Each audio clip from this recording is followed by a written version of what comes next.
નમસ્કાર, રામ રામ, દયાવકાર ચેનલમાં દરેક મિત્રો સ્વાગત કરું છું. મિત્રો, વિડીયો વધુમાં વધુ શેર કરજો. આ એક વિડીયો ખેડૂતના હિત માટે છે અને ખેડૂતનું જે શોષણ થઈ રહ્યું છે ગુજરાતમાં એના માટે છે. જ્યારે આપણે પત્રકાર છે જગદીશભાઈ મહેતા, જે ખેડૂતના હિત માટે ખેડૂતને પૂરતા ભાવ નથી મળતા, એના વિશે જગદીશભાઈ મહેતા શું કહી રહ્યા છે હું વિડીયોના માધ્યમથી બતાવું. વિડીયો વધુ વધુ શેર કરજો અને તમારું શું કહેવું છે કોમેન્ટ કરતા રહેજો. તો વિડીયો અંત સુધી જોજો અને અમારી ચેનલનો નવા મિત્રો આવે ચેનલને સબસ્ક્રાઈબ કરવાનું ભૂલતા નહીં.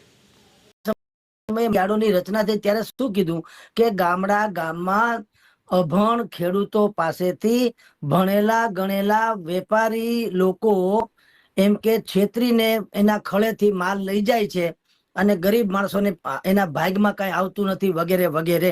એટલે એમ કે અમે એક સહકારી ધોરણે એવું ખેડૂતો માટેનું યાર્ડ અમે રાખીએ જ્યાં તમારો માલ જે છે એ વાજબી દાવે તમને મળી જાય, તમને દામ બરાબર મળે, તમારું શોષણ ન થાય અને માર્કેટિંગ યાર્ડ જે છે એ પાછું આખું ભારત ને ગુજરાતથી માટે દેશ સુધીમાં દુનિયામાં વેપાર વગેરે કરશે આમ ને તેમ.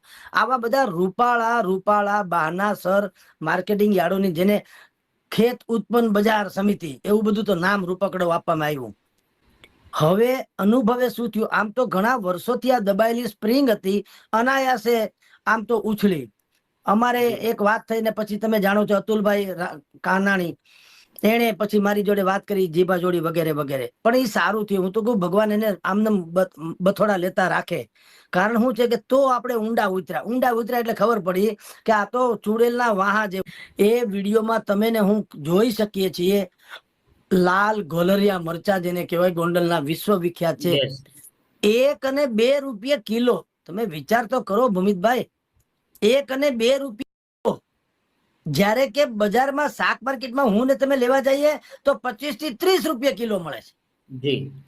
તો 2 ને 30 એની વચ્ચેનો જે ગાળો છે એ કોણ ખાઈ જાય? નથી ઉત્પન્ન કરનારાને મળતા, નથી તમારા મારા જેવા ગ્રાહકોને મળતા, અને એ એવા હરામ ખાયા લોકો ખાઈ જાય છે જેને ને ખેતરને કાંઈ લેવા દેવા નથી.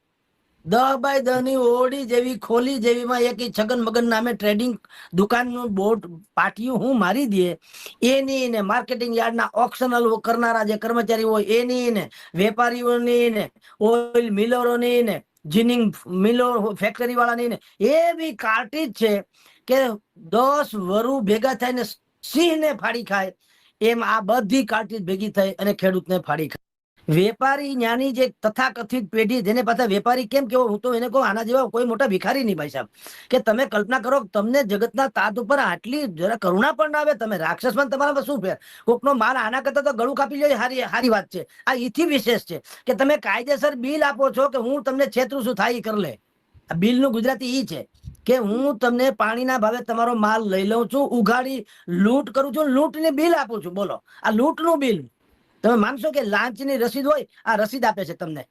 ઈ તમને શું થયું, 8 કિલો રીંગણા એને 5 રૂપિયામાં ગયા.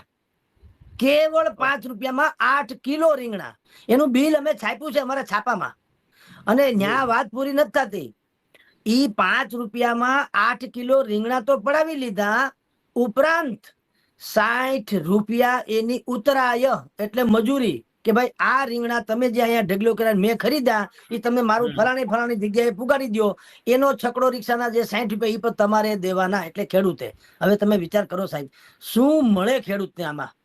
રીંગણા વાવવાથી માંડીને કાળી મજૂરી કરવા સુધીનો ખેડૂત અહીંયા આવે. આને માર્કેટિંગ યાર્ડ કહેવાય કોઈ દી? આને કતલખાનાથી પણ વિશેષ કોઈ શબ્દ હોય તો એ ઓછો પડે એવું થયું ને. અને જગતના ક્યાં ખૂણે તમને 8 રૂપિયે, અરે 5 રૂપિયા 8 કિલો એટલે 6.5 કે 65 પૈસા જેવું થયું કિલો. તમે વિચાર તો કરો, 60-65 રૂપિયા 60-65 પૈસે